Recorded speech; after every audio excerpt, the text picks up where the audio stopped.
The Federation is gearing up to host 42 nations at its Diplomatic Week next week. Here's that story.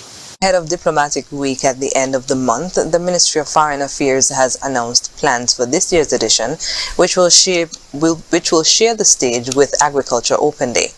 During the radio and television program In Focus on Wednesday, Permanent Secretary in the Ministry of Foreign Affairs, Kay Bass, spoke of the highlight of the week.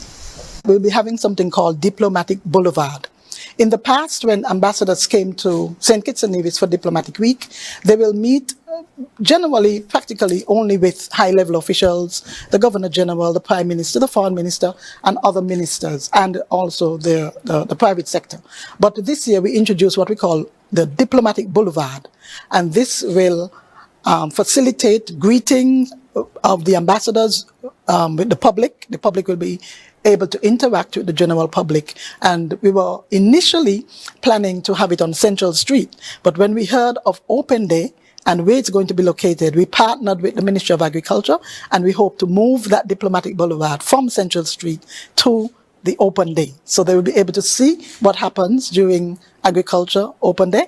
They will be able to meet the public, and they'll be able to see what we produce in St. Kitts and Nevis. As the theme is driving change, advancing a vision for a sustainable island state, Prime Minister Honorable Dr. Terence Drew is expected to share his vision for a sustainable St. Kitts and Nevis at the opening ceremony on April 25th. Ms. Bass went on to explain the purpose of Diplomatic Week.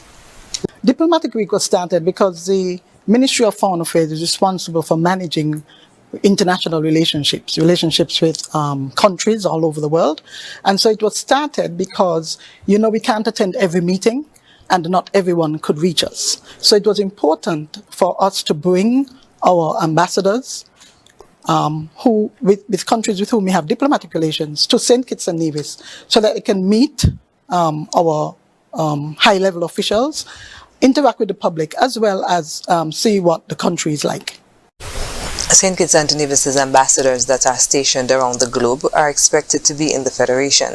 The event is also expected to feature 42 nations.